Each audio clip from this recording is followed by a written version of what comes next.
evening and welcome, and grosse bienvenue à tout le monde. My name is James Stewie, and I have the pleasure of welcoming you all here on behalf of Segelberg Trust to this year's Segelberg Lecture. Dr. Appiah, welcome to Nova Scotia. Welcome to the traditional territory of the Mi'kmaq First Nations. We're very excited to have you here this evening.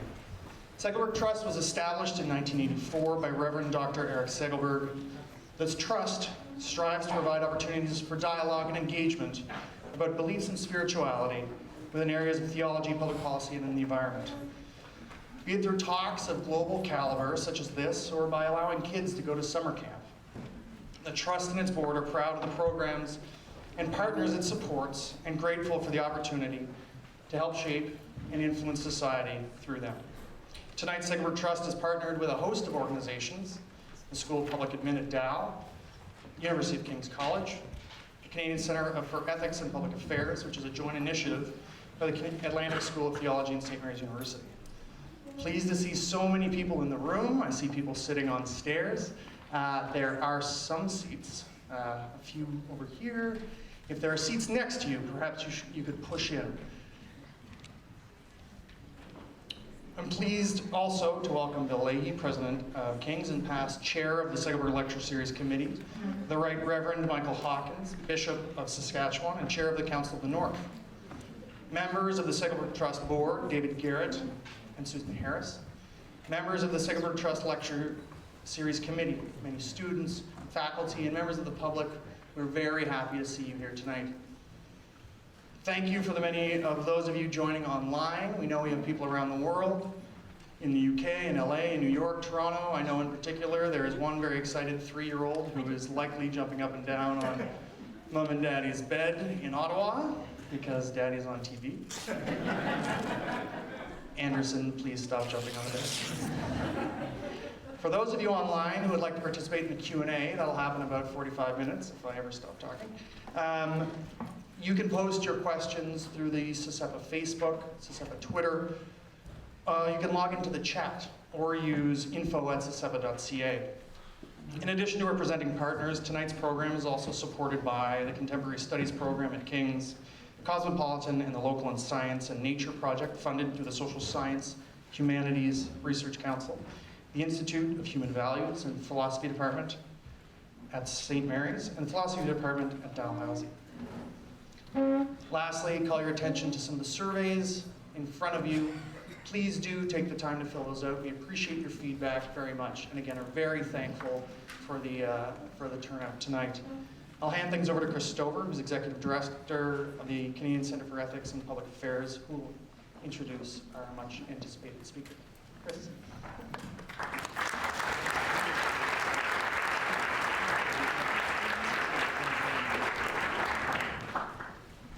Kwame Anthony Appiah has been called a postmodern Socrates, and for the very good reason that he asks probing questions. He asks questions about identity, ethnicity, honor, religion, and he asks them during a time when these difficult notions continue to shift. And he challenges us to look beyond the boundaries, both real and imagined. It's a very special honor to introduce our guest speaker this evening, Kwame Anthony Appiah.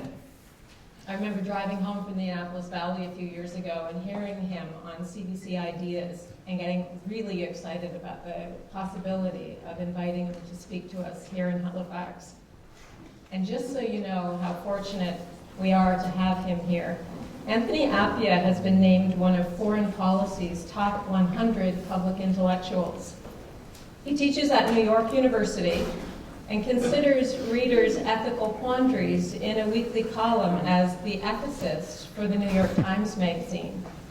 He's previously taught at Princeton, Harvard, Yale, Cornell, Duke, and the University of Ghana. He has served as president of the PEN American Center, the world's oldest human rights organization, and was in 2012 awarded the National Humanities Medal by the White House. Anthony Appiah's book, Cosmopolitanism, is a manifesto for a world where identity has become a weapon and where difference has become a cause of pain and suffering. Cosmopolitan won the Arthur Roth Book Award as the most significant prize given to a book on international affairs. And tonight, he'll focus with us on what it is to share with strangers and how compassion aids us in an age of globalization. So please join me in extending a very warm welcome to our guest.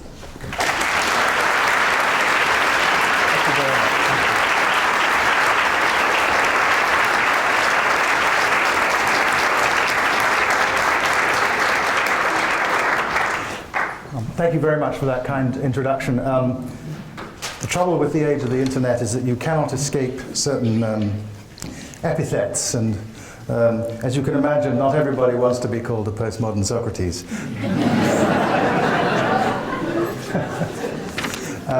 But thank you very much. So far as I know, the first person to claim that he was a citizen of the world, Cosmopolites in Greek, which is where our word cosmopolitan comes from, was a man called Diogenes.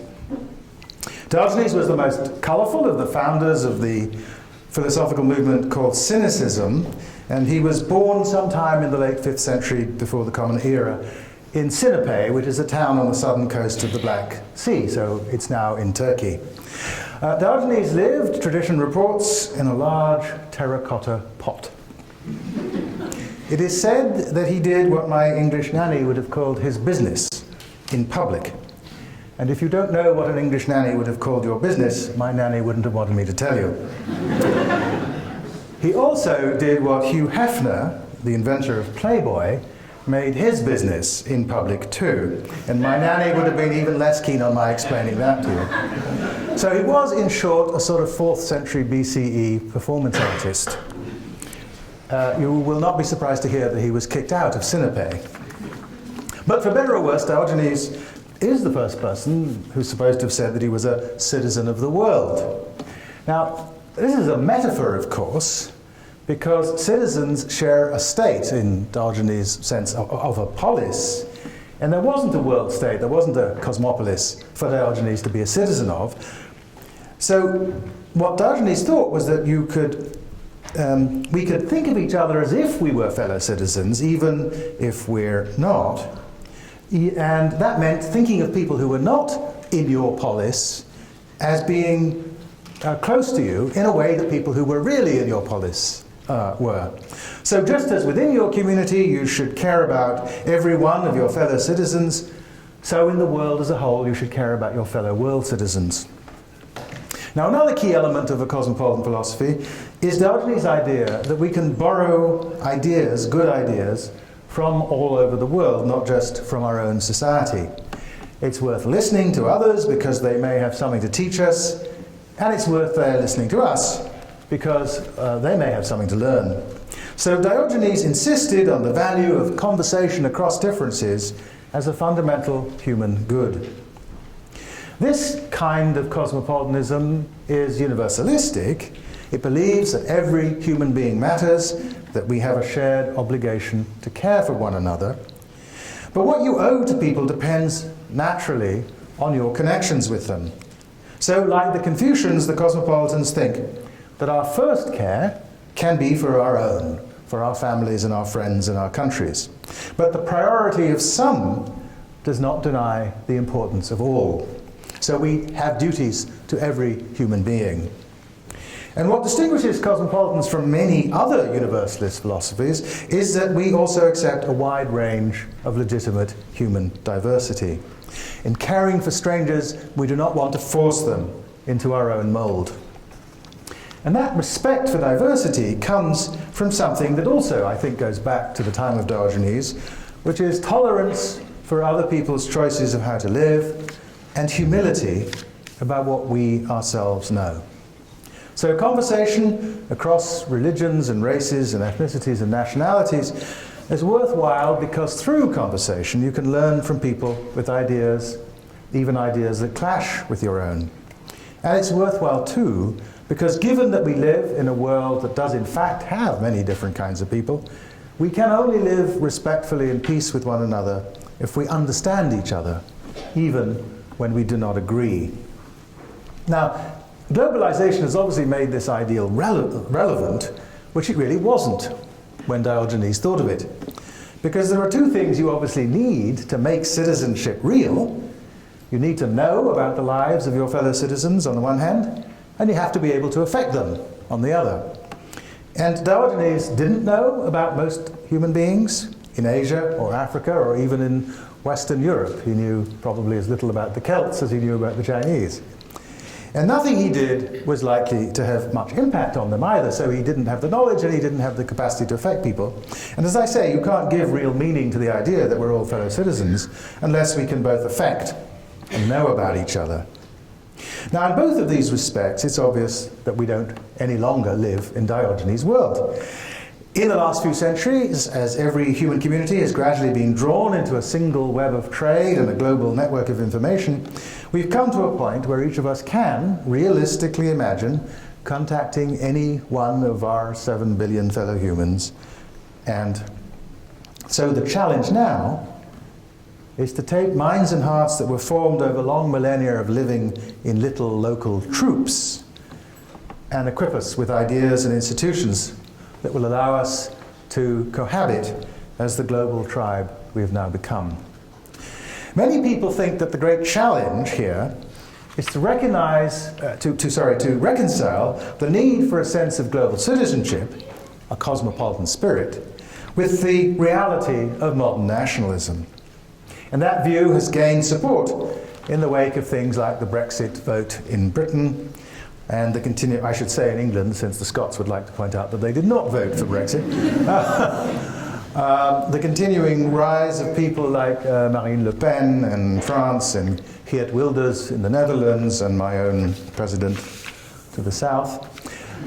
Even when nationalism is generous and unxenophobic, which of course it isn't in the cases that I just mentioned, in the end, when there's a choice between them and us, won't people everywhere always vote for us?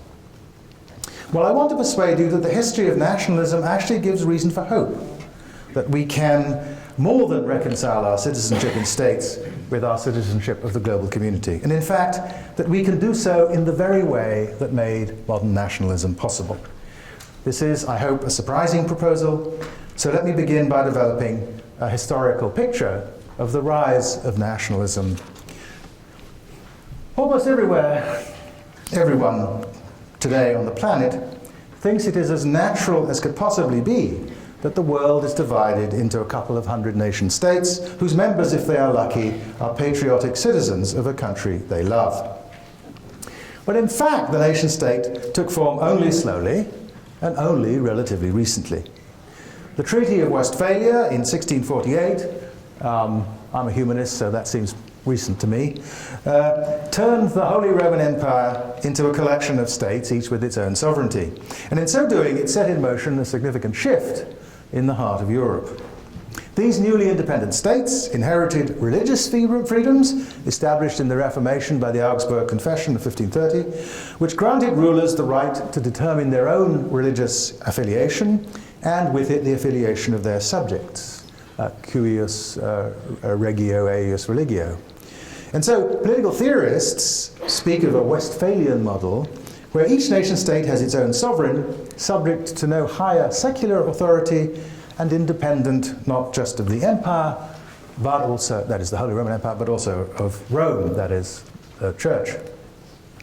Now evidently the Westphalian settlement did not by itself produce the modern European nation-state. For that, many other crucial changes had to occur. And one essential development was the idea of a national culture and identity. Human beings have long told stories about differing peoples, of course. The Old Testament is full of the names of peoples: Assyrians, Canaanites, Chaldeans, Cushites, Philistines, and so on. These people do things together. Their actions are the theme of 1,000 epic tales. The Assyrians attack Israel, the Achaeans conquer the Trojans, the Romans take over the Greeks. And these stories generally celebrate their respective peoples as a pretty terrific lot, an in-group well worth belonging to. Who, after reading the Iliad, would not want to be an Achaean? Well, the answer is many modern people. Recall Shakespeare's Henry V addressing his troops, "You noblest English, whose blood is fet from fathers of war proof." So why wasn't that nationalism already? The answer is that something new, I think, entered European thought towards the end of the 18th century. Reacting against the rationalism of the Enlightenment, Romanticism produced a great upswelling of new feelings and ideas, especially in the expanding middle classes, a larger and larger class of people who read and wrote. It brought together, this romantic sentiment, a fascination with conquering heroes and an engagement with folk traditions that were thought to express a people's true spirit, what German thinkers took to calling the Volksgeist. The Romantic philosopher Johann Gottfried Herder pursued the idea that what made the Germans a people was a spirit, a Geist, embodied above all in their language and literature. And he thought this applied to every other people too. So it was Herder who forged the modern idea of the nation by insisting that the natural political expression of a common culture was a nation state. Herder spoke of a national spirit, a Geist, the spirit of the people, and so Germans, as I say, came to speak of the Volksgeist, the national soul. Sharing the soul made it natural to live together under a single unified government. Herder taught that each member of a people shared a distinctive spirit with all the others. And that spirit found its expression above all in the language and the literature of the people, of the folk. Its poetry and song, its tales and myths, as well as in the music, art, and literature produced by the ordinary people and by its leading creative spirits, what came to be called folklore. In Scotland, for example, Robert Burns embodied the same attitudes, collecting and adapting the folk tongues of ordinary people, just as Walter Scott collected the minstrelsy of the Scottish border a generation later. In Germany, Jakob and Wilhelm Grimm set out to capture the Volksgeist by collecting those German fairy tales that you may have read as children. That's where the Grimm's fairy tales come from. They were collected as an expression of the spirit, the national spirit of the German people, from a little old peasant lady who they went to listen to telling stories. To record, preserve, and purify the spirit of the German language, its Sprachgeist, they began the great German dictionary, the Deutsches Wörterbuch. In the same spirit, others began the collection of folk music from Bavaria to Saxony, and celebrated the poetry of Goethe and Hölderlin, because the Volksgeist was there in the ordinary people, and it was there in the high literature of the great poets. In Norway, Peter Christian Asbjørnsen and Jørgen Moe followed the Grimm's example and produced the Norske Folkeeventyr, a collection of Norwegian folk tales, and Edvard Grieg brought Norwegian folk music into the canon of romantic, what we call classical music. A people's folklore, the wisdom of the folk, defined the common spiritual or intellectual life of a nation. And as I say, a nation with its shared mental life was now seen as the natural unit of government. In contemporary language, we should say that a people has a shared culture, and that people with a shared culture, the Palestinians, for example, or the Serbs, are entitled to live together in a single sovereign state. The collection and recording of that culture thus becomes a political act. It is part of what allows us and them to think of a people as a single cohesive entity. And as literacy and print spread across great territories, ordinary people increasingly come to think of themselves as sharing in the life of a vast community of fellow nationals, fellow Germans, fellow French people, fellow Britons. And of course, they think of themselves as united in part by reading people like the Grimm brothers in Germany and Asbjørnsen and Moe in Norway. By the late 19th century, the romantic national ideal was a platitude. Ernest Renan, the conservative French historian and patriot, wrote in 1882, "A nation is a soul, a spiritual principle." Nobody thought that this was an odd thing to say. Now, so far these ideas that I've been talking about are sort of all philosophy. They're the doings and sayings of intellectuals. And there had to be other less abstract preconditions for the development of the idea of the national spirit, and of course for its uptake by regular people. One such crucial development, which the political theorist Benedict Anderson delineated clearly, was the rise of a vast new industry in the sale of printed texts. With the invention of print, the cost of reproducing writing fell dramatically, and books and other printed matter, which formerly had required a great deal of time and money to produce, and had therefore been limited to the possessions of governmental and ecclesiastical institutions and the very rich, were now accessible to a much wider public. That change in audience and in market led to a second new possibility, which was the vast expansion of publication in the vernacular languages of Europe, rather than in Latin and Greek and Hebrew. Once a text like, say, Luther's Bible in German or the King James Bible in English became more widely available, ordinary people could come to think of themselves as the community of its readers. An old and apparently false etymology of the word colleague derives it from the Latin collegere, to read together. But if the etymology is mistaken, the idea is a genuine and powerful one. When 18th century ladies and gentlemen read newspapers and magazines and novels and poems, they became together members of a community of people who were reading together. Literacy and literature brought them together. Millions of people who would never meet one another became colleagues through national culture. And that unification was enhanced by the development of increasingly standardized versions of languages like French and German and English, which had hitherto been collections of often mutually unintelligible dialects, like the ones that they speak on the other coast of this continent. Literate people shared a written version of the language, even if they spoke different dialects. In the later 19th century, this process was accelerated by the development of national systems of education, new national schooling systems in which everybody was supposed finally to go to school. Print also made possible the rise of modern mass media, of newspapers and magazines, of what we now call the press, but of course that's a metaphor.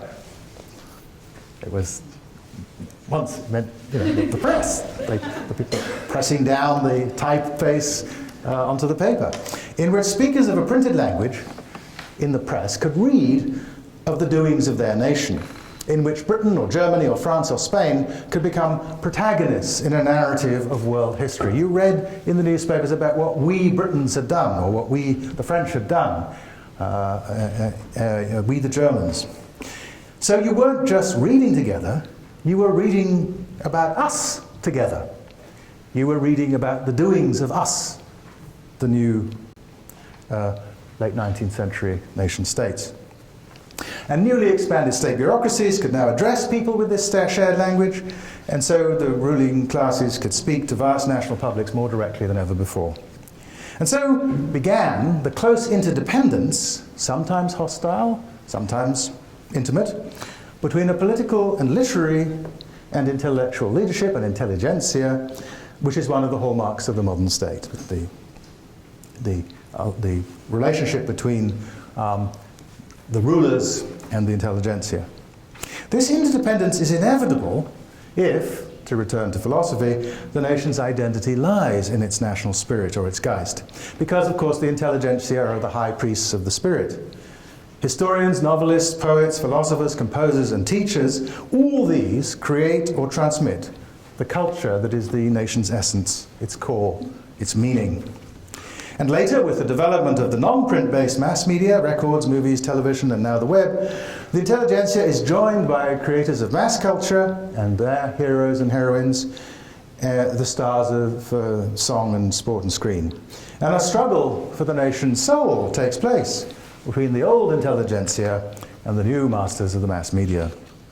But all along, the poems, songs, novels, movies, sports are nationally imagined and conceived.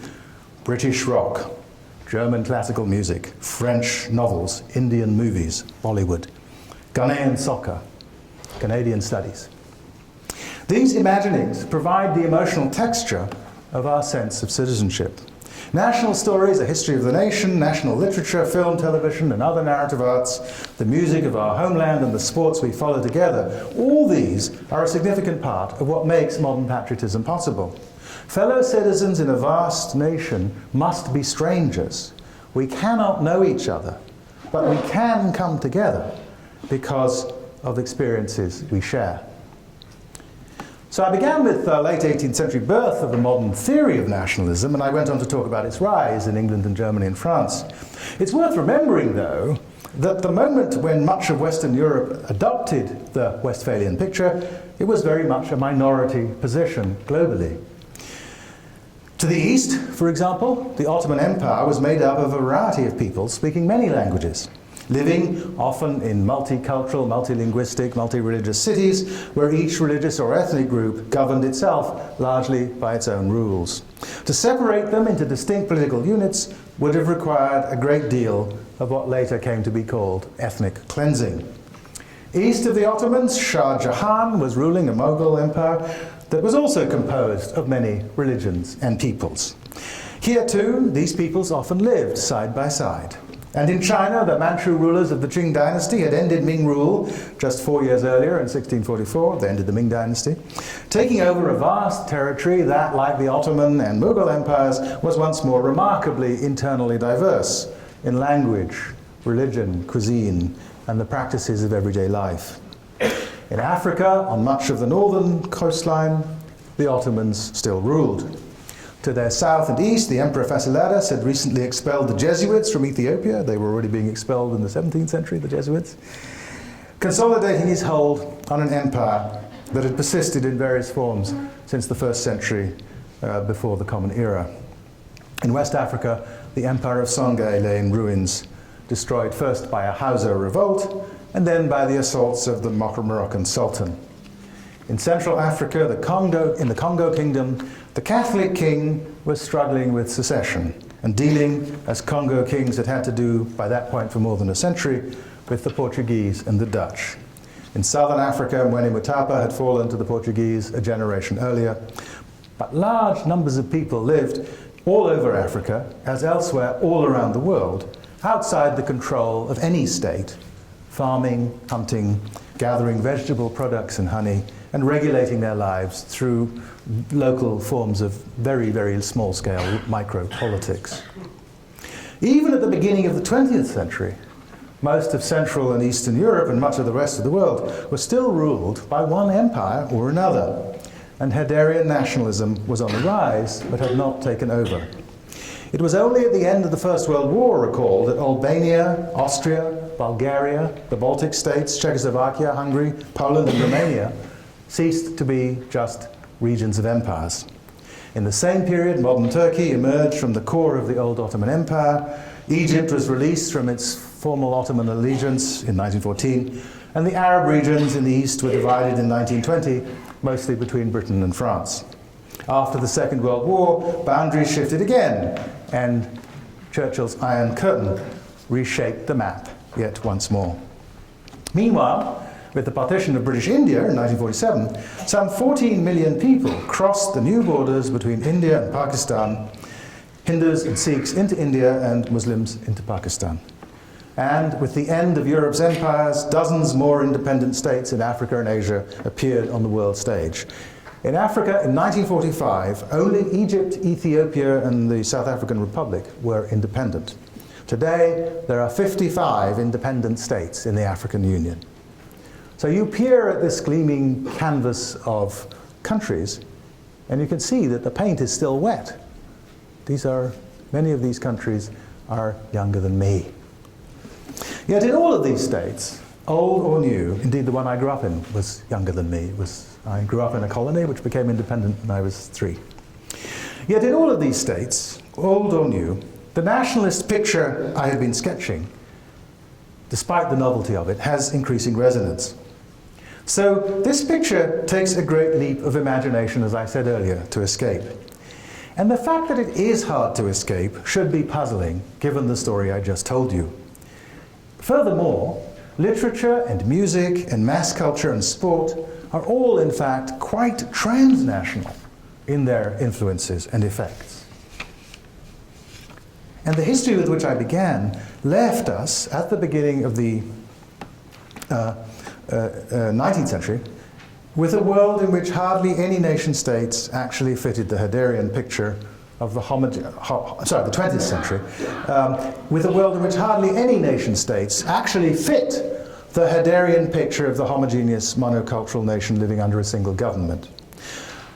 The few states that do fit something like this have usually been forced into it over a couple of centuries of violent civil strife, ethnic cleansing and so on. The homogeneous nation is the result, not the precondition of modern statehood. Far from the state reflecting the nation, the state created the nation. Eugen Weber taught a generation of students of French history that as late as 1893, roughly a quarter of the then 30 million citizens of metropolitan France had not mastered the French language. A quarter of the people in the hexagon didn't speak French properly in 1893. So much for the Sprachgeist, so much for the idea that there's a spirit of the country embodied in its language, if only 3/4 of the population understands it. So what makes France French or Britain British? I speak in a country where those questions are important to two different lots of people. It doesn't matter what answer you give. Language, state institutions, cuisine, the laïcité of the Republic, the empire, Protestantism, say what you like. None of these is a very good answer. And since the end of the British and French empires, large numbers of people have entered both countries whose language, cuisine, religion, and relation to empire are not those of the people whose ancestors lived at the old imperial center. Germany today struggles with the distinct political legacies of two halves, separated less than a century after Germany first became a German state, a nation state, as the Deutsches Kaiserreich at the end of the Franco-Prussian War. Italy was united under the Savoyard monarchs in the mid-19th century, but, like Weber's France, contained a great variety of mutually unintelligible forms of speech. Even now, Italy recognizes 20 regional dialects, acknowledges the presence of small minorities speaking Albanian, Ladin, Friulian, Greek, Occitan, and Sud-Tyrolean, languages you probably haven't even heard of, as well as Somali and Ethiopian and other legacies of empire, and of course increasingly of Arabic, because of asylum seekers. And it is conventional, in fact, to describe the version of the language of Italy that is taught in schools and printed in the newspapers as lingua toscana and bocca romana, that is the language of Tuscany in a Roman accent. I need hardly point out that if the states of Western Europe where the Herderian ideology was developed do not fit the mold of the monoethnic nation state, it's rare to find anything like it elsewhere. India, China, and Nigeria each has hundreds of languages and ethnic groups. The United States, where most people speak some sort of English, is not a place that could plausibly be described as having a single national culture. Everything that is normally said to be American, from McDonald's to Hollywood to consumer capitalism, is found elsewhere as well, and is in any case not much appreciated by a lot of Americans. Ask the Amish, who refer to their neighbors in German as die Amerikaner. There are no doubt candidates for Herderian states. I will give you Japan, where 99% of the population identifies as Japanese. There are almost as many people of Japanese descent in the single Brazilian city of Sao Paulo as there are non-Japanese residents in the whole of Japan. But it's worth insisting that the script that the Japanese use is originally Chinese, that their largest religion is Indian, and that there are 15 Japanese languages listed at ethnologue.com, including, of course, Japanese Sign Language. So even this most obvious of candidates for the status of Herderian nations do not live in monocultural, mono-religious, monolingual nation states, and by and large, nobody ever has. Identities are embedded in pictures, historical narratives, stories of a national Geist, and of course the pictures do their work whether or not they're true. This is Donald Trump's great insight.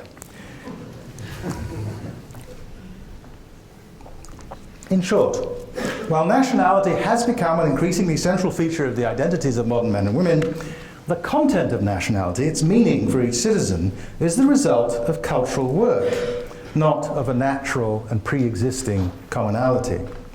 Most Canadians know what it is like to identify as a Canadian, but your nation has been constructed through narratives of the past and by shared projects, so that the real place of the nation, in Canada as elsewhere, is not in the past, not really in the present, but in the future, and it's a future that citizens have to try to construct together. Your national story has become increasingly the story of a nation of many cultures and identities, a multicultural nation. So you may think that modern Canadian nationalism doesn't fit the story that I've been telling. And in a way, I agree that that has some truth to it. Canadians probably don't think that there is a national spirit we all share, defined by the literature and music of great writers and the ordinary folk. But here's where you do fit the picture I've been sketching. You do need national stories. You do need shared experiences to make it possible for you to think of yourselves as a single people, even if it is a multicultural one. So my first takeaway is this. With the rise of the modern nation state, human beings have come to identify with large collections of people, Canadians with Canada, Ghanaians with Ghana, Americans with the United States. That identification is possible because citizens absorb national narratives and participate in national cultural life. But that participation and those narratives have to be sustained. So how does that work? The term literature once referred to anything written down and circulated. All books were literature. But our modern concept of imaginative literature dates to the late 18th and early 19th centuries, in the very period when this notion of the nation arises. And as that term, literature, starts to circulate with its new meaning, it involves a privileging of the vernacular and the assertion of traditions taken to be national. Remember Herder and the Brothers Grimm. Literature and nationalism were born twins. So perhaps it shouldn't be surprising that for the first half of the 19th century, the most widely read and widely translated book of new poetry in Europe seems to have been Walter Scott's Minstrelsy of the Scottish Border, which I mentioned earlier. The border in question being the zone where Northumberland in England meets the southern uplands of Scotland. Walter Scott, an aficionado of border crossing, was at the same time a poet of the homeland. Hence the oft-quoted lines from his lay of the Last Minstrel of 1805. Breathes there the man with soul so dead, who never to himself has said, this is my own, my native land. In the same period, no work of fiction was more widely read and translated than Scott's Waverley, in which the English protagonist journeys north to the Scottish lowlands and highlands, taking up their cause as his own. It was a novel of North and South, in collision and reconciliation. The allure of romantic nationalism was not confined to its nationals. Indeed, as you recall, the nationalism for which Lord Byron gave his life was Greek nationalism. Such was the nature of romantic nationalism. For the matrix that gave rise to the ideas of literature and nationalism also gave rise to a coordinating concept, the concept of humanity. And to give that concept a voice, its most eloquent one, I think, we can return to Herder, the Enlightenment's great theorist of Romanticism. Because though Herder is known, as I've already been insisting, for catalyzing the discourse of nationalism, he catalyzed as well a concept of humanity. And so nationalism, in this original conception, wasn't at odds with cosmopolitanism, it was united to it. Herder was at once committed, as he wrote, to the rights of nations and of man. Imperial conquest to many of his fellows was a civilizing mission. To him, it was a moral disaster. Can you name a land, Herder asked, where Europeans have entered without defiling themselves forever before defenseless mankind by the unjust word, greedy deceit, crushing oppression, disease, fatal gifts they have brought? It's very astonishing that someone in the late 18th century should have seen that side of European imperialism, and that he should have been a great nationalist as well. And he directed the same scourging scrutiny to the monarchical power within Europe, where he wrote, "Thousands have to go hungry that one may feast and make merry." So this romantic nationalism was meant as a defense of all nations. As Friedrich Meinecke observed at the turn of the next century, one of the great intellectual historians of Germany at the beginning of the 20th century, cosmopolitanism and nationalism stood side by side in a close living relationship for a long time. It was in this spirit that Goethe, in the 1820s, coined the term Weltliteratur, imagining the literatures of the world in fruitful conversation. Literature was not just national, it was also how we explored across nations the ways of being human. Just as we can imagine ourselves in unity with our fellow citizens in our countries through stories we share, we can unite ourselves with people who are not our fellow citizens through appreciating their lives through literature and the arts, and I should add, through the shared experiences of international sports.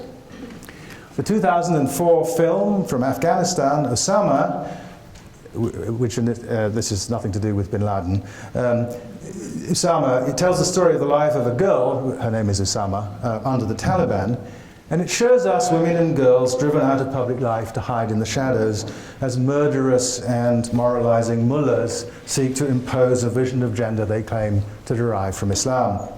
It shows us the waste of human talent. Usama's mother is a doctor who cannot practice under the Taliban. It shows us, too, that there are women who find small ways of resisting and men who are forced into acts of courage as well as moments of dishonesty to help them.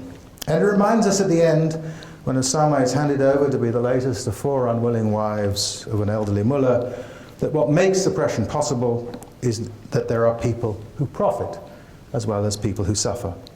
All this connects us to the struggle against women's oppression in Afghanistan and can help us think of that struggle not just as theirs, but as ours. There is, in short, a simple lesson here. You can be a citizen of Nova Scotia, New Scotland, and of Canada, with warm feelings for the old Scotland, or France, or the Micmac people, from which some of your ancestors came. Just as it is a mistake to think that you can't be loyal to a country and to its parts, so it's a mistake to think that you cannot love a country and humanity. That is the lesson of Herder's conception of humanity.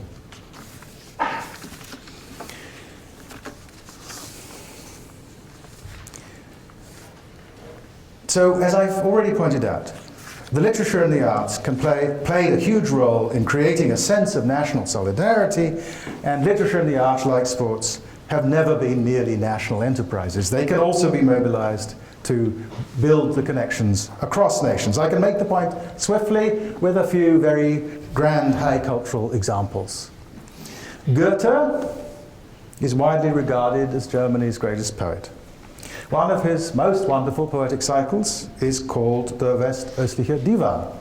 It is inspired by the poetry of Hafiz, whose tomb is in Shiraz in Iran and is still a place of Persian pilgrimage, though he wasn't much of a Muslim.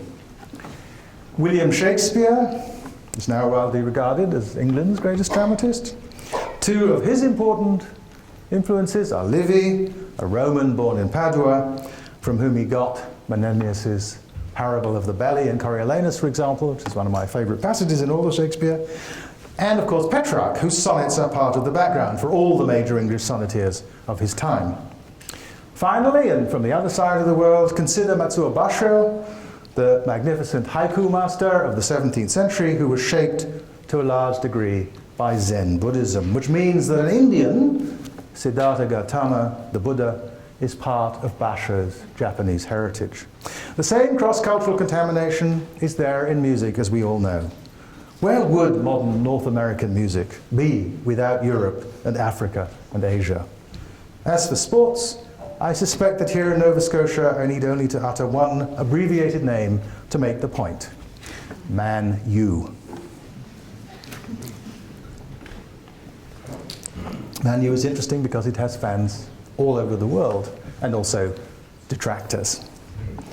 So nationalism cannot only be the friend of cosmopolitanism, it can in fact be the teacher of cosmopolitanism, because nationalism has already learned how to build sympathy among strangers through literature, the arts, and sports.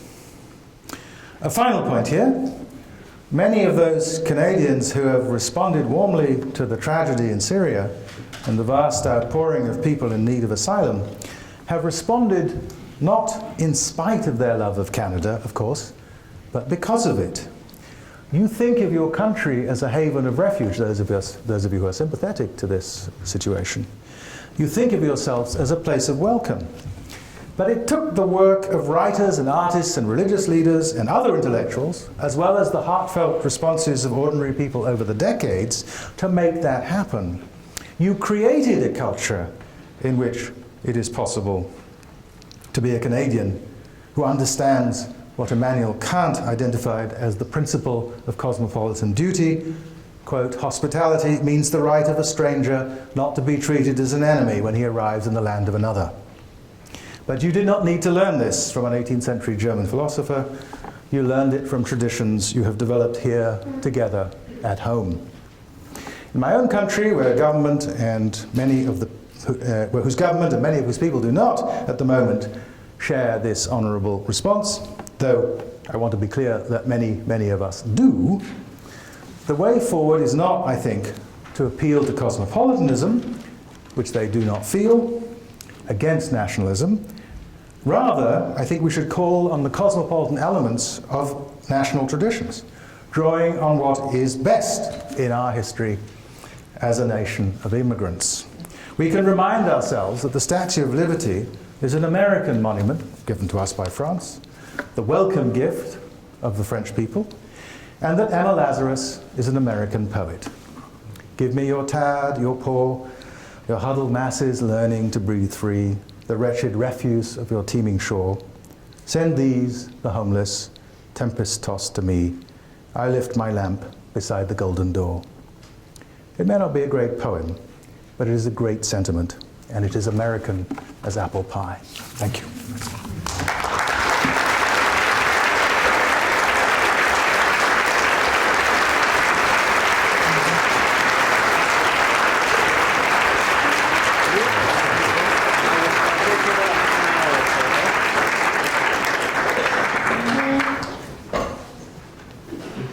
Getting Dr. Appiah here is so that we can chat with him. I'm Gordon McCood. I teach in the History of Science and Technology program and the Contemporary Studies program here at King's, and I've been given the task to moderate the question period. We have about a half an hour for questions. We must end at 8:15. I'm going to stretch it a little bit longer just to tick off the organizers. There are two mics through the crowd. One here, Sasha, and the other one is James, who's doing double duty of running this and running a microphone. Raise your hands when you want to speak, and I'll try to get a good distribution of people and identify them and send a runner-up to you to answer a question. Now, I've been asked to read a riot act from Chris Stover, the director of SESEPA, on how we will set this dialogue. SESEPA prides itself on respectable exchange and debate of ideas, and we ask that you're respectful in the exchanges you pose, the statements that are made, and in your responses to what we have heard. And it says here, no heckling, which is why they put me up at the front. This is a forum for the exchange of perspectives on the issue, so it is our goal to hear from as many people as possible. So I appreciate your questions to be short and to the point. Please, no speeches. I'll just cut you off if you do a speech. We'll also invite the people on live stream to participate in the Q&A. Where is the thing? So the people that are watching online live, they can, through their chat, ask questions, and then a runner will come up, and I'll try to intersperse a few in there. I will read those questions, so if you're not being caught right away, it's because I'm waiting for the online people to come up. So put your hands in, right at the back. Somebody run Sasha if you're coming. Because one of the mics is not the best thing since sliced bread, and isn't showing up, I understand, on the live stream, Dr. Appiah has agreed to reformulate the questions to his best and then answer them, okay? Cheers. So there, and then there's one over here. Thank you for your presentation and sharing. I heard you on CBC a while back, and I was also born in the west coast of Africa, or at least that's where I'm from. And there's this strange thing that happens when you come to a different, so-called different land. And you spoke about this otherness and sort of being at home and also sort of not being at home in multiple places that are supposed to be home. And I was wondering if you would reflect on that now that you're now in the States, and how you see that reflecting, and maybe if you have some suggestions for people who are supposedly trying to welcome us. Supposedly trying to welcome us. Welcome us, yes. Good. So the question is about how sort of, if you move from one, if you're a migrant, if you move from one place to another, you can feel both at home and not at home. You can feel both part of a place and not part of a place. And the last part of the question was, what recommendations would I have to people who are trying to make people welcome in those circumstances, people who are on the receiving end, as it were, of migration. One of the key cosmopolitan thoughts is that people are different. They're enormously different, and they're entitled to be different, and we want to be able to interact, we cosmopolitans want to be able to interact with people respectfully, so as it were, as they are, though respect will include telling people when you disagree with them, especially, of course, about moral matters. So it's not a matter of relativism. It's not a matter of thinking it's just fine for anybody to do whatever they happen to do in their local, wherever it was they happen to come from. It's a matter of being respectful to people and trying to engage with them, recognizing that there are many human ways of living. So that's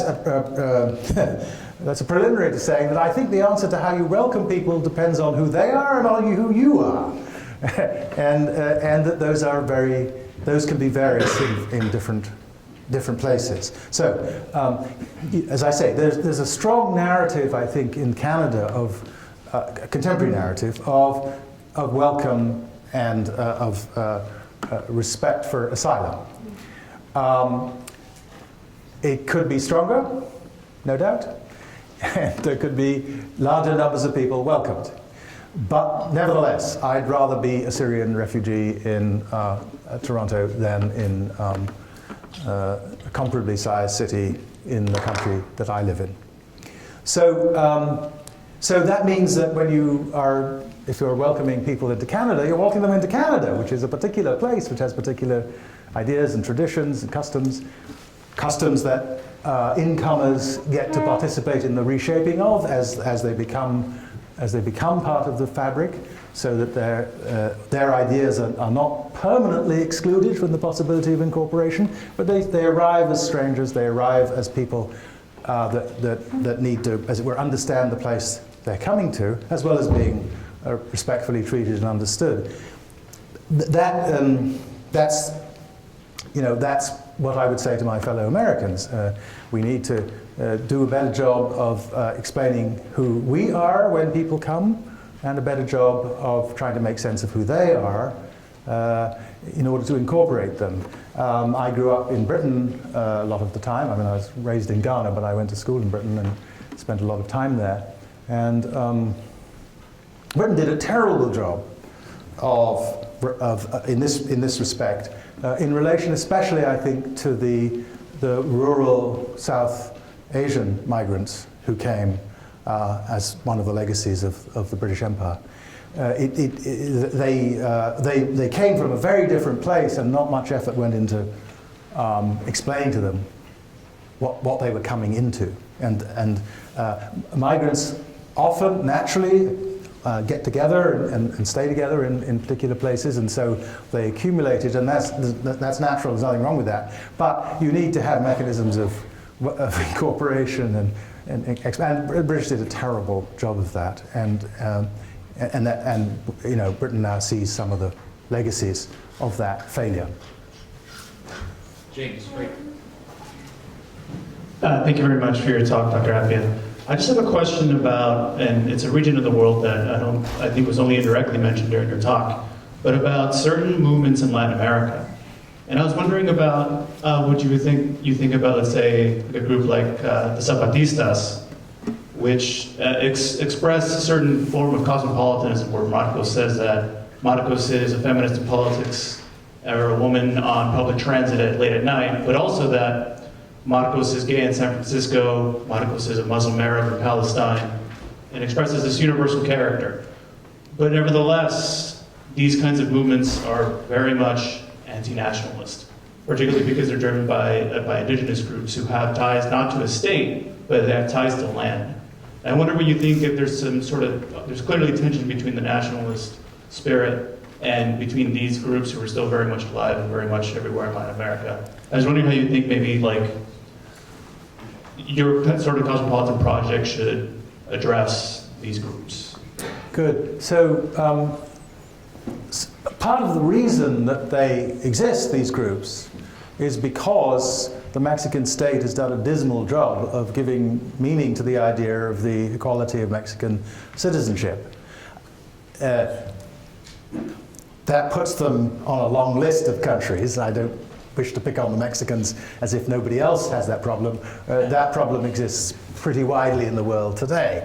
But nevertheless, the explanation clearly for the Zapatista movement in Mexico is connected with the failure of the extension of practical equality of citizenship to all Mexicans. So they have a reason why they are not invested in the national spirit, and a reason why they're not invested in the Mexican nation state. It's done a lousy job of treating them in the way that they're entitled to be treated. So they have created a form of solidarity whose aim is to allow them to claim their dignity for themselves, since it's being denied by the state, and society, not just by the state, I would say, to claim their dignity for themselves, and to create forms of solidarity that allow them to do the practical things you need to do in order to raise your conditions of life.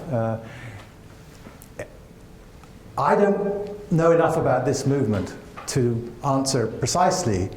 I suspect that rhetoric of openness to all the many other kinds of struggle elsewhere in the world, and notice these are all, what Marcos is connecting them with is other places where kinds of people are being denied equality of citizenship by the state. So he's pointing out that gay people have a history of reasonable skepticism about the state in the United States, and therefore he's gay in San Francisco. Women have not been effectively protected in many places in the world, and so and that's a problem, and that's the state's problem, because part of the guarantee that the state is supposed to offer us is personal security as we go about our lives.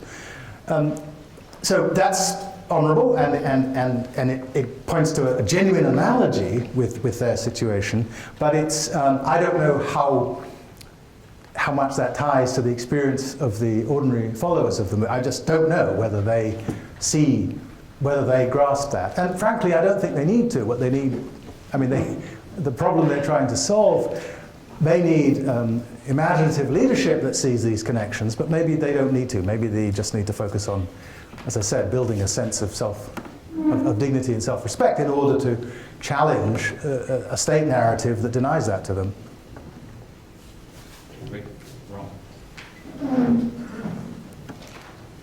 Thank you very much for that interesting sequence of thoughts, beautifully articulated. I am going to indicate that I'm going to take my distance from one aspect of your thinking, and that is your thoughts about Canadian nationalism. I'm not sure you get Canadian nationalism. I think it may be somewhat uglier and more interesting than you made it out to be. I'm not going to, Gordon has indicated that I'm not allowed to make a speech here. But, let me just say that, let me ask you whether, there are ways, it seems to me, in which Canadian nationalism might be more like Ghanaian nationalism than like German nationalism. I wonder if you'd comment on that. Great, that's a great. So the question is, so first I've been instructed that I don't understand Canadian nationalism, and second I've been asked to reflect on what might be interesting parallels between Canadian and Ghanaian nationalism. So let me tell you about the kind of nationalism I do know something about, which is Ghanaian. Here's a statistic. Kwame Nkrumah, who was the first president of independent Ghana, came to power in a landslide. And he captured a democratic parliament with a huge majority. If you count the number of people who voted for him, it was about 17%, either of the population or of the people eligible to vote. I cannot remember which number it was. But anyway, the nationalism of the 1950s, when I was growing up, which my father participated in, because my father was one of the people who got into that parliament, even though he wasn't in Nkrumah's party. The nationalism of the 1950s was not a nationalism of the people. It was a discourse among people like my father, who was a lawyer, who'd been educated in Britain and had a law degree and so on. So lots and lots of people. I remember as a child there was a man from the north of Ghana who used to come to our house every Christmas, asking my English mother if she could give him a calendar with a picture of Her Majesty the Queen. This was politically incorrect in a post-independence Ghana, where Nkrumah very quickly kicked the Queen off the stamps. And when I was 8, the Queen visited Ghana as a foreign head of state, and she was no longer. We were supposed to be like you. We were supposed to keep the Queen as our head of state through the Commonwealth arrangement. But we pretty quickly decided we didn't want to do that. And anyway, Nkrumah wanted to be president, not prime minister. So I think that a question I would have for Canadians is how much of the thing that you would read about if you were reading histories of discussion of the nation in Canada was an affair of the middle and upper middle classes, and how much of it really has a deep root in ordinary people. Because I know that in Ghana it didn't. The nationalism that created Ghana was not a popular movement in that sense. And so... What about are you drawing an implicit linkage between nationalism and post-colonialism? Yes, I don't know how much you think of yourselves as a post-colonial society here. I think it's hard to persuade Americans to think of themselves as a post-colonial society in the sense, that is, it's hard to persuade Americans that they're like anybody. And being post-colonial means you're like India or Ghana, and on the whole, Americans don't think that way. But yeah, I think there is a post-colonial thing that's shared. But let me respond to your gentle rap on my knuckles. So in a way, I'm doing what I said you have to do. I'm drawing on what seemed to me the best part of your story and foregrounding it in order that you can gather around it. Of course there's a nasty side. Of course there's a nasty side to American nationalism. When I quote Emma Lazarus, I know that the country is full of people, the United States is full of people who they feel a little bit uncomfortable because I know, somebody in high school told them this stuff about immigration and so on, and how we built a great nation and so on. But they basically don't get it. So if I say this is an American story, I don't mean that it's deeply engraved on the heart of every American.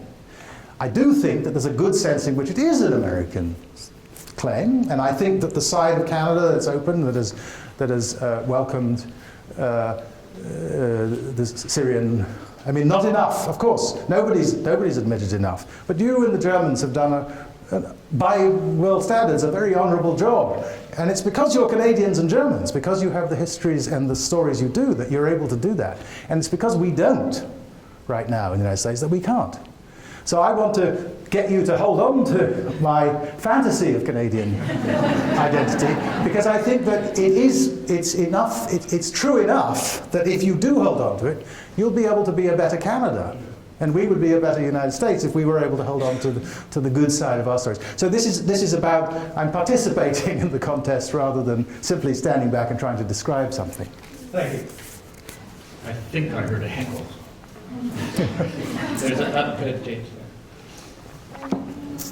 Hi. So I'm from Quebec, which has a pretty strong nationalist movement. And I was wondering if you thought that this kind of separatist movement is inherently harmful to the Cosmopolitan project, and also if Cosmopolitanism could benefit from countries learning to exist with multiple distinct national identities within the same borders. So this is a question from Quebec Yes. about whether I think that whether the kind of nationalism that we see in Quebec is hostile to what I believe in, to cosmopolitanism, and whether, on the other hand, could it be mobilized for cosmopolitan purposes? Is that a fair gloss? Yes? Okay, good.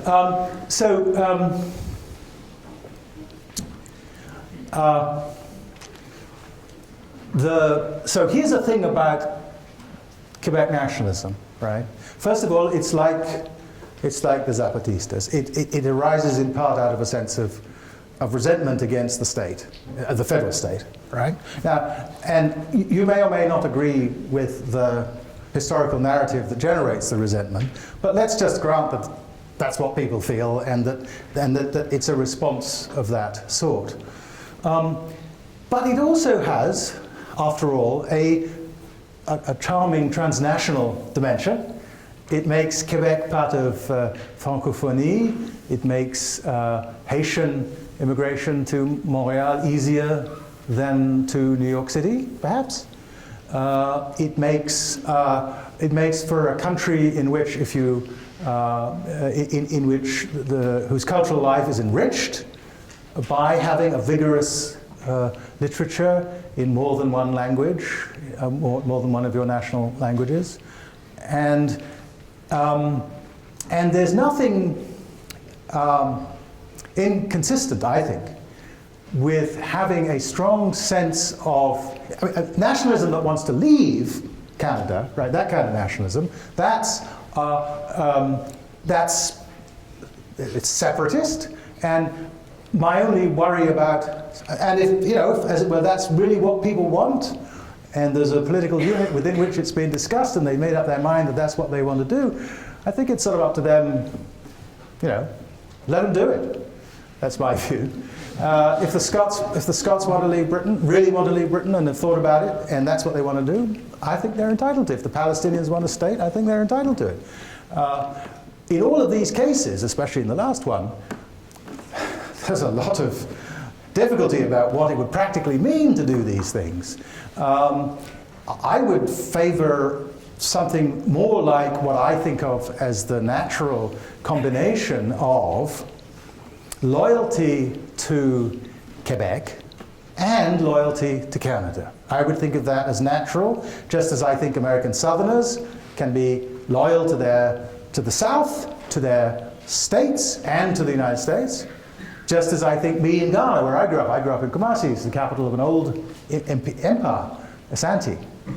We Asante can be, we have stories about being Asante. We take pride in that. The king of Asante, the current king of Asante, can get people to do things because of those stories. But most Asante are also very happily Ghanaian, right? And the idea that there has to be a tension between loyalty to some human community and loyalty to all the others just seems to me a mistake. That's a model that's created by people who think that loyalty is about warfare, right? And that therefore you have always to be picking sides. But that's not what, loyalty isn't about warfare. My father, who was, as I said, a passionate Ghanaian patriot, he was in the independence struggle, he was in the parliament, he was an ambassador, he went to prison a couple of times as a political prisoner because he disagreed with the government, all because he loved Ghana. Passionately loved Ashanti, where he grew up, where I grew up. and passionately loved Africa, and passionately loved the United Nations, where he served as an ambassador. There's nothing difficult about it. Human beings know how to do this. We know how to love our families and our towns, right? Loving your family is not about hating your town or your province. And I don't see why loving Quebec needs to be about hating Canada, and I don't think it usually is.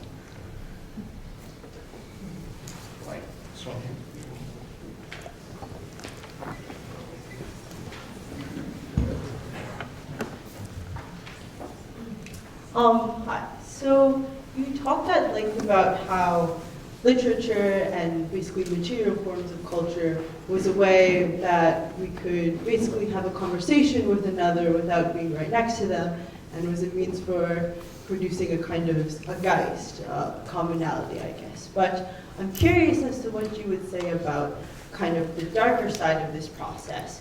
Basically, how would you respond to the arguments put forth by like Spivak, Gua, Said, Foucault, who talk about how it is precisely these forms of cultural dominations in the form of literature that leads us to be unable to understand the other, or even not be able to recognize when the other is speaking.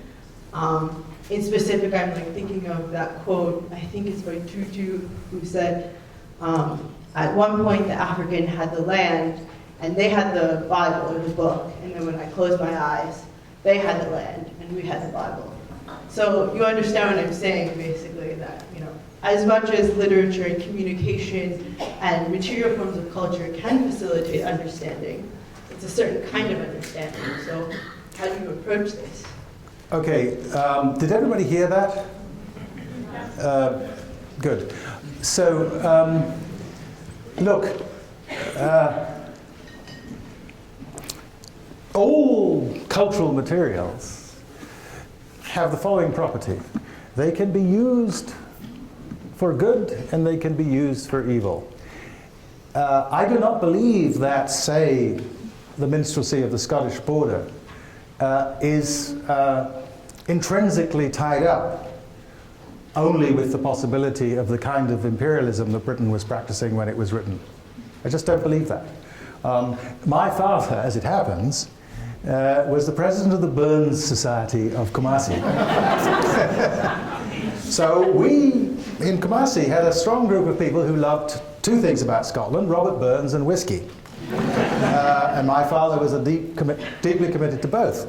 And on Burns night, he got the pleasure of both of them.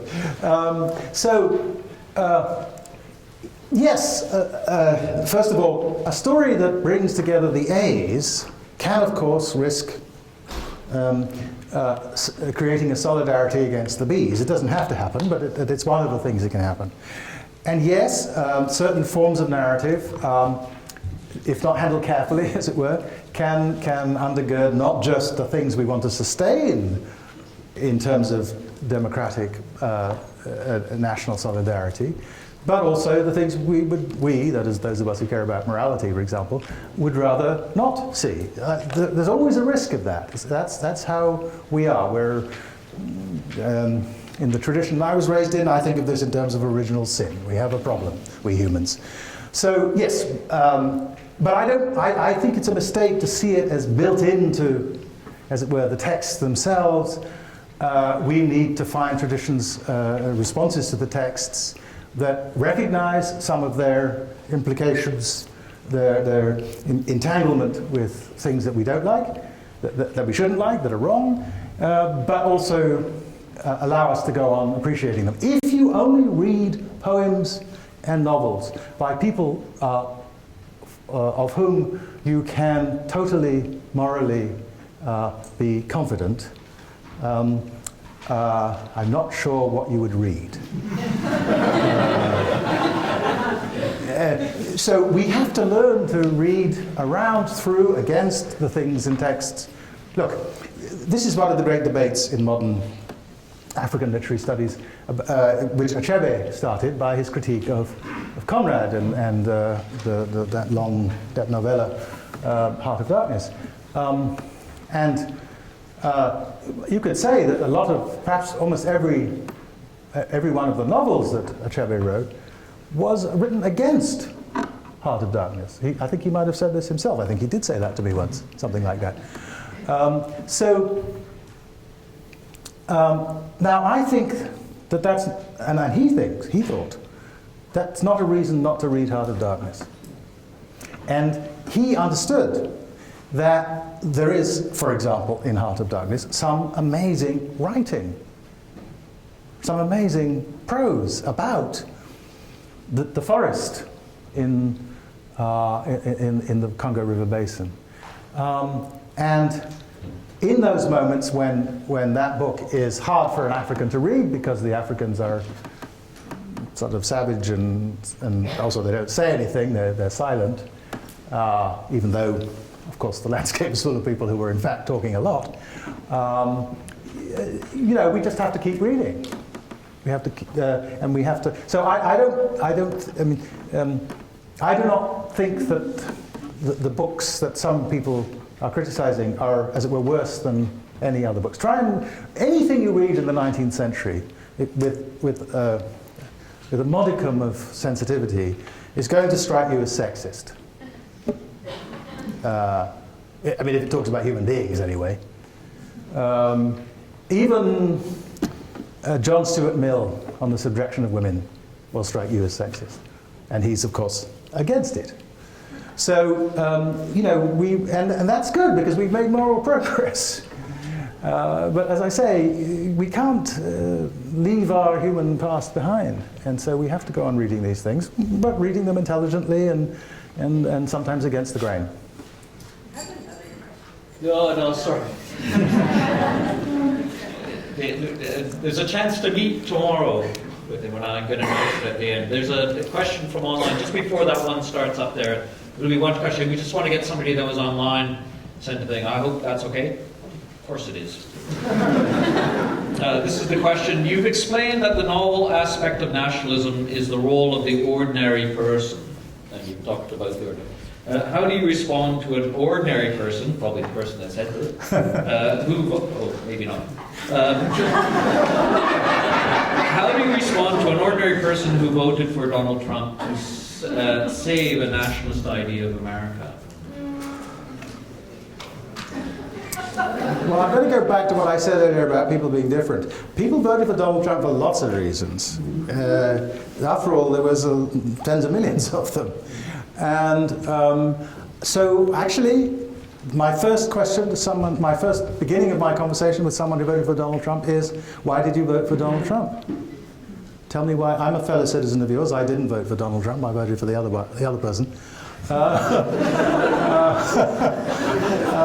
And I would genuinely like to understand. And you know what happens if you do that? They don't, I mean, very often they won't do it, they don't believe you, and if you talk like me, they think that you're bound to condescend to whatever answer they give, so they're not going to bother. I think that's sad because I may sound condescending, but that's just a matter of having a British accent. I'm actually genuinely interested in what people thought they were doing. I should say that my thinking about voting was very much shaped by reading, when I was in college, a book, or an article I think, which had did a survey of sort of what English people knew, I was in England in college, about politics. And it turned out that this was in the early 70s. It turned out that there were a bunch of people in England who thought that the name of the Prime Minister was Asquith. Now, he was not only not the Prime Minister, he was dead, and had been for a while. So you know, democracy is not based on the idea that the ordinary citizen is super smart. Because if that's the theory, it's a bad theory. The ordinary person, the average person, has an average IQ, which by definition is around 100.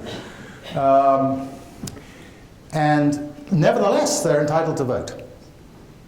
So I don't think, so I'm not puzzled by the fact that a lot of the people who say they voted for Donald Trump would give me what would seem to me a pretty lousy explanation.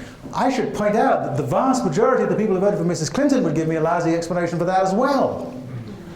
I don't know what they would say, and I would be pretty confident that I wouldn't accept most of what they would say, what would be said by most people who voted for Mrs. Clinton, as well as not really reflecting a deep grasp on anything. So, but I do want to know, and I would love to talk to people, and then so if there's anybody out there watching who wants to tell me why they voted for Trump in an interesting way, feel free. Send it on the chat. There's one question at the back here, and then we'll come to scatter in this direction.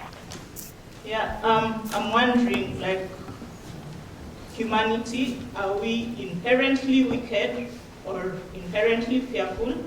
Because most of these ideologies, the people who come up with them are very few, and we have large masses of people who help them propagate these ideas that cause human suffering.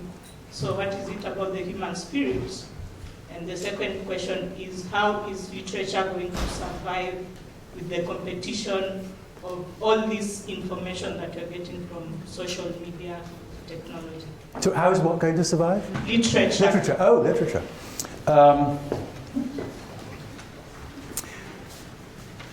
So the first part of the question was about whether we're, what it is about human beings that means that these, as it were, the bad stories, which are created by a very small group of people, nevertheless can summon great crowds behind them. And the second question was, how is literature going to survive in the age of tweets?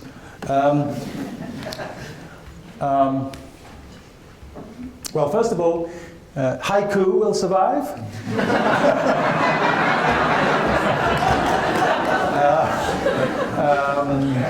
And I actually tweeted an Elizabethan verse this morning, which fit within 140 characters.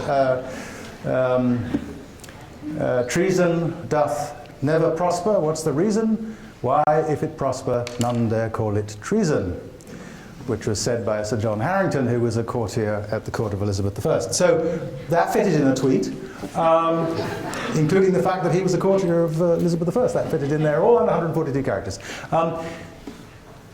It's obviously a serious question, and I think some of the things that are, I mean, literature is always changing in responding to the technologies of the word.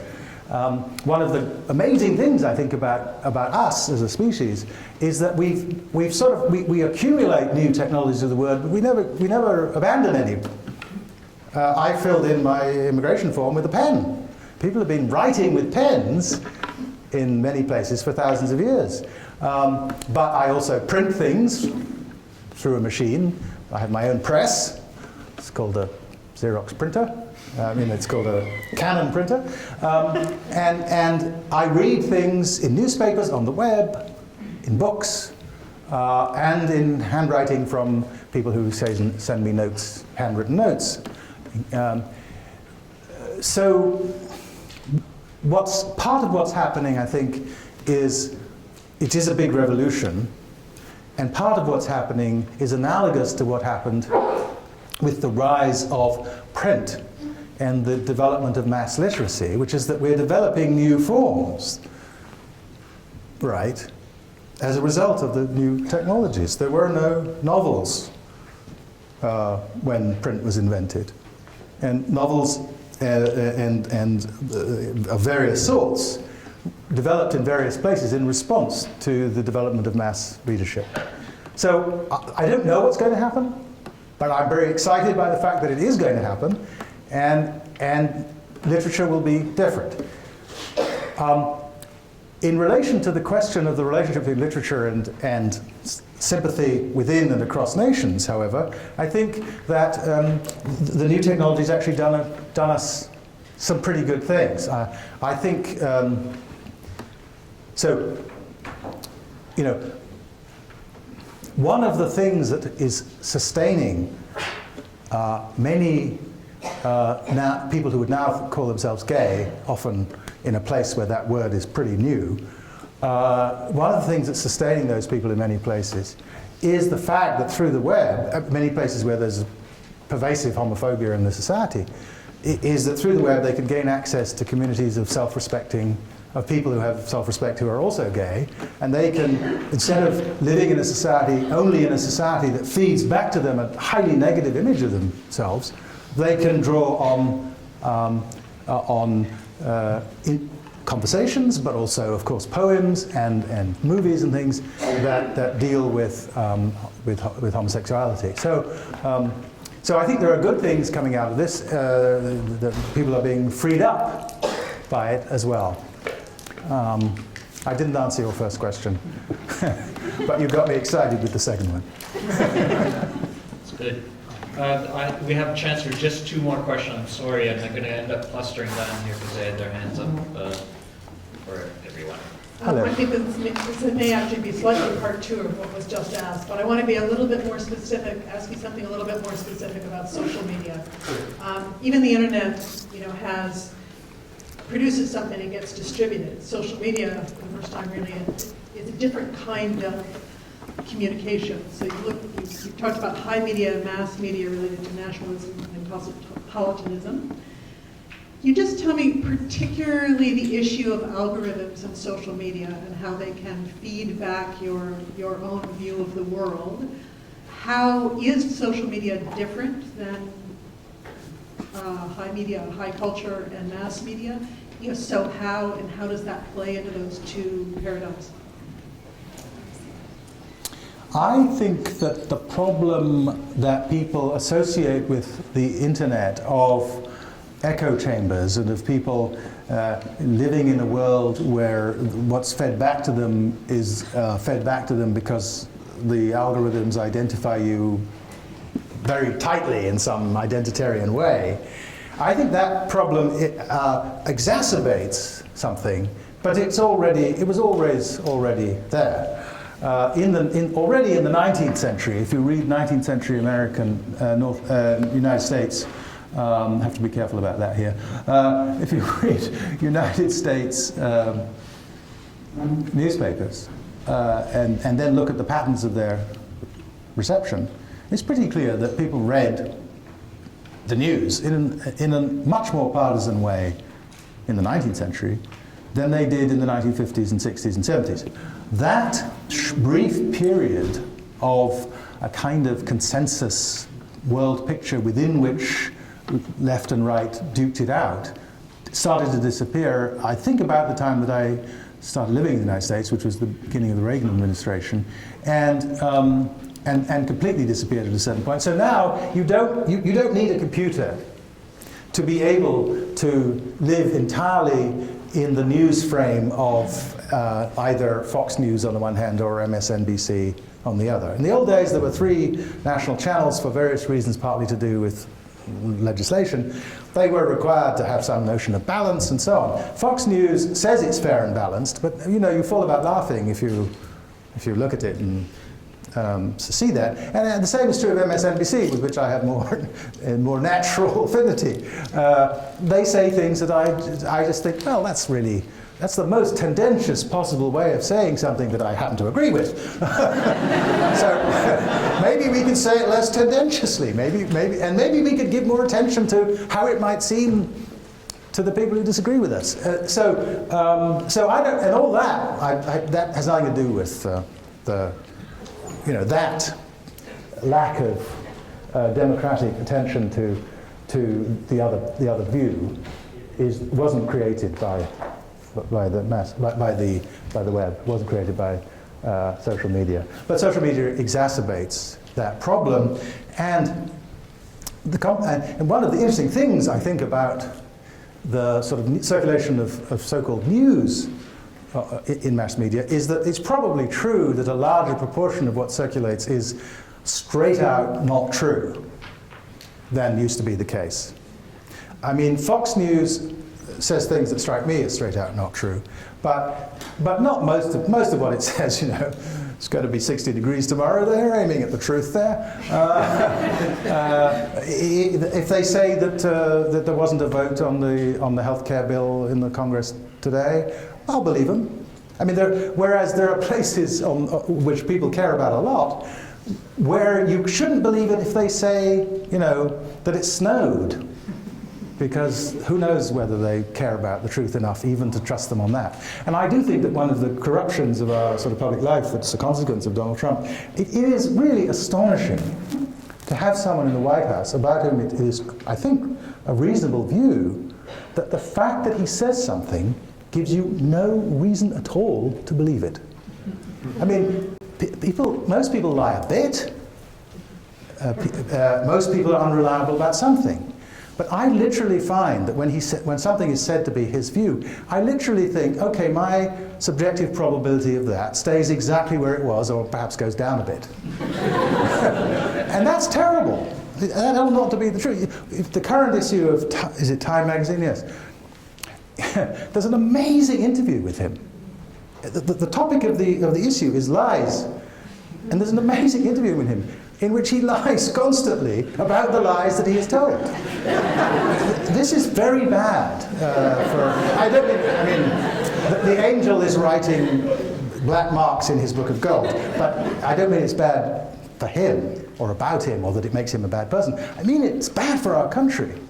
Terrible. And again, he does it through this medium, mostly through the tweetery. But if it weren't there, he'd be sending Sean Spicer out to do it for him. So I think it's exacerbated it, it's made it worse, but it was a tendency that was already there. And whatever we're going to do about it, it's going to be harder because of this stuff. But we should have been thinking about what to do about it before. We're pretty much running out of time, but I made a promise to Father Gary Thorne, that he could ask a question. As it says at the beginning of Goethe's Faust, it's always good to keep God on your side. Yes.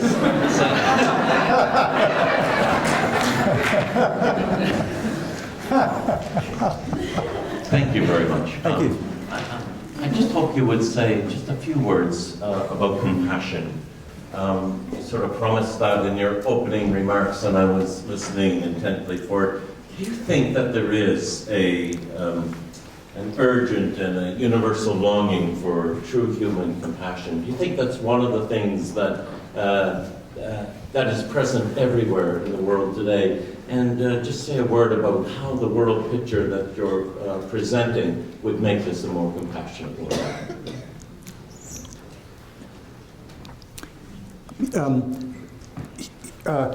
Most human beings, I believe, are naturally prone to a certain kind of compassion in response to present suffering. So children, little infants, when the mother stubs a toe, the child will crawl over and say, sorry, mummy, or something like that. And you don't teach them that. Most of us come pre-baked that way. That if you have a normal upbringing, that's what you'll be like.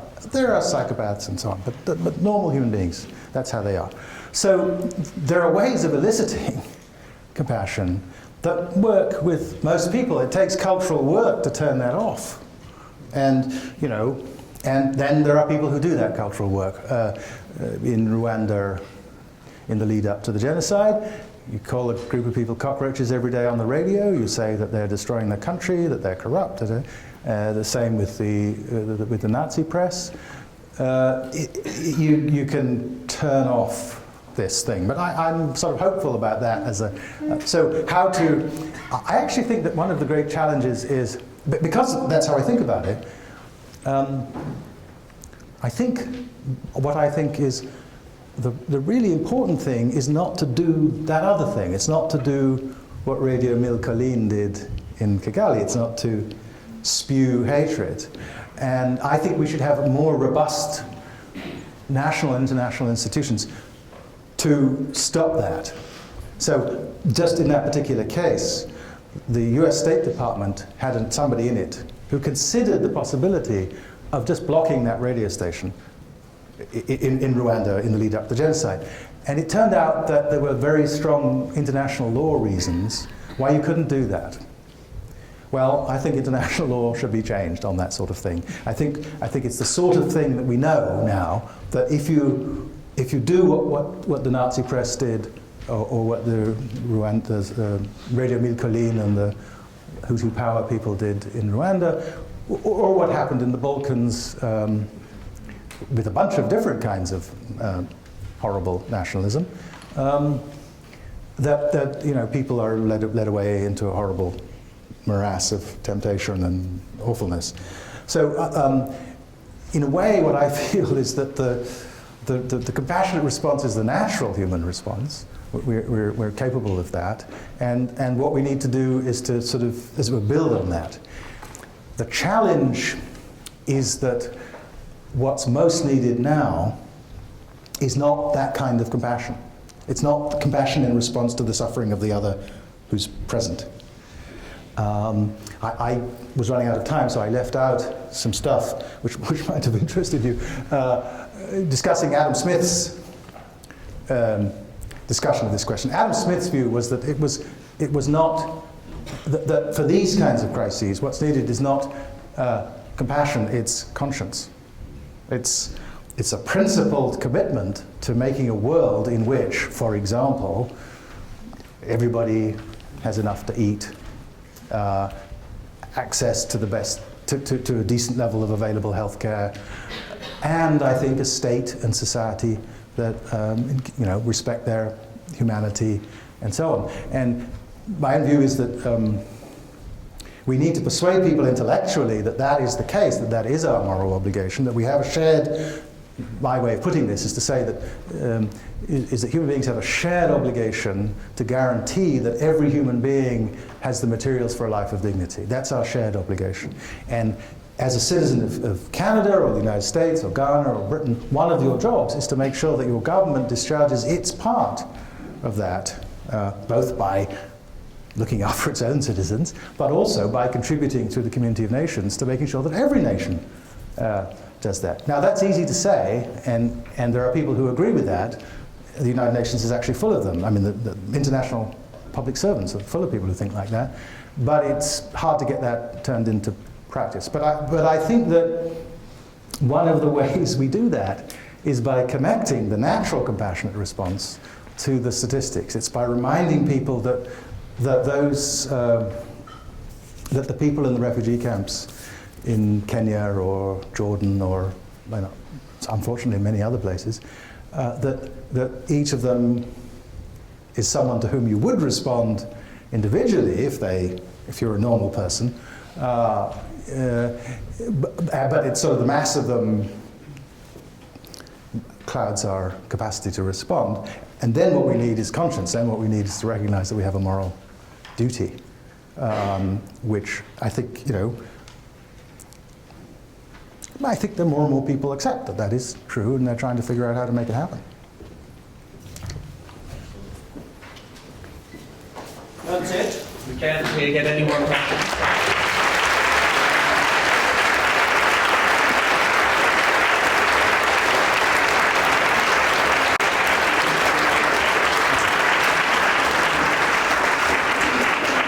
I lied. There was a couple of things. We want you to fill out those form or the questionnaires on your table so that we get some feedback at the Canadian Centre for Ethics and Public Affairs and also Secret Trust. But Dr. Appiah is going to stick around for one more day and is setting some time tomorrow morning to continue this dialogue. And this will be done in a more intimate setting with a limited number of people tomorrow at the Canadian Centre for Ethics and Public Affairs down on the Atlantic School of Theology campus, which is right across the ravine and down the street from here.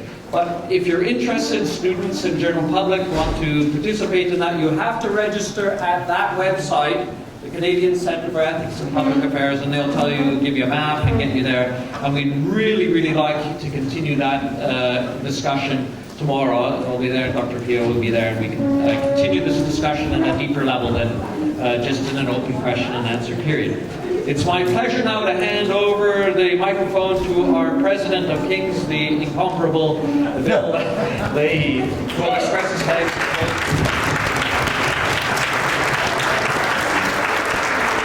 Thank you, Gordon, and it's my pleasure to have the opportunity on behalf of us all to thank Dr. Appiah. I asked Chris Stover, at the end of a busy day, put together a few notes for me. I have Chris's notes. And I picked them up late this afternoon and started looking at them. And the first page was encouraging because he just asked me to read all the lists of organizations that were responsible for bringing this event together. That seemed manageable enough. I got to the bottom of the first page, and I started to get worried because it says, add your own brand of gratitude here. And then I turned the page over, and I got deeply distressed because it says, consider providing a summary of the most impressive points or observations about the talk that have parting value to reshare as a takeaway for audience members and perhaps for Professor Appiah himself. I'll be very relieved I am not going to try to do that. I'll just make 2 points, however. The first one is about the impact of your visit. So bear with me for a minute, because I know you can see the sponsoring organizations, but just listen to a minute for the list. The Segelberg Trust, the School of Public Administration, Dalhousie, the University of King's College, the Canadian Centre for Ethics and Public Affairs, which is itself a collaboration of St. Mary's University and the Atlantic School of Theology, the Contemporary Studies Program at the University of King's College, the Cosmopolitanism and the Local in Science and Nature Project, funded by SSHRC, the Institute for Human Values, the Philosophy Department at St. Mary's, and the Philosophy Department at Dalhousie. Now, collaboration among the different parts of higher education in Halifax on this scale is not completely unprecedented, but in historical context, it's pretty damn impressive.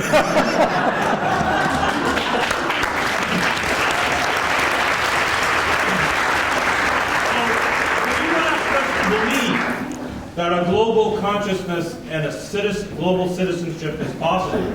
The cogency of your argument convinces us, but your success in bringing together all of these different elements of higher education confirms that you might be on the right track. So in terms of my own particular brand of gratitude, if I could find my notes there just for a minute, we were very excited when it was first announced that you were coming.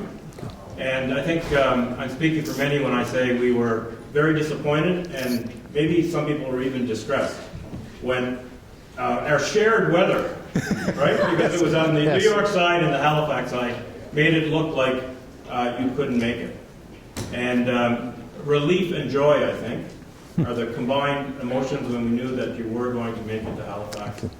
And thank you very, very much for spending your time with us, and for your wonderfully thoughtful remarks, and the engagement in the question and answer period. You're welcome to come back anytime. Thank you. I think the other point I want to say is your optimism, from my point of view, at a time in the world when optimism is really, really needed, is infectious. Good. Thank you very, very much. And it's so uplifting that it's grounded. I was struck by how many times you referred to your own father and your experience, and the question and answer brought out how thoughtful your optimism is and how grounded it is in practical reality. I just want to, the last comment I want to make, this event goes on. Gordon's already mentioned the event that is at SISEPA tomorrow for students who are interested in spending some time with you. And I just want to share with you, yesterday in the quad, a student came up to me and said, can you manage to allow me to meet Dr. Appiah? Right? And he's going to be one of the students who is attending with you tomorrow. And I know his enthusiasm about that opportunity will be representative of the students that are involved in general. And I guess the other event that I do want to mention, Father Thorne asked a question a few minutes ago. Tomorrow, here at King's, the students in our Foundation Year program are being invited to participate in a conversation with Bishop Hawkins from Saskatchewan and the Sandersons, Reverend Wilford and his partner Teresa, where they're going to talk about themes that are incredibly important to our Indigenous citizens, but to Canada as a whole: reconciliation, the legacy of the residential schools, and the deep problem of suicide in First Nations communities in particular. And that conversation is going to be informed by the lecture that you delivered here tonight. Thank you very much for that gift as well. So I'll just, I know Gordon's already emphasized the importance of filling out the evaluations. I want to thank all of you for being here tonight, for participating in the Q&As with great questions. I want to extend the thanks to the people who are listening in the live streaming. Do fill out your evaluations, please. And please just finally join me once again thanking Dr. Appiah.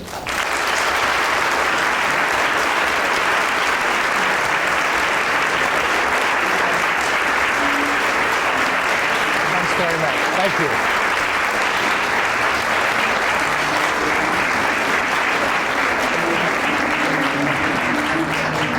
And if you want to register for that discussion tomorrow, go to the CISEPA website and look for the contact information and send an email to them. That's how you do it.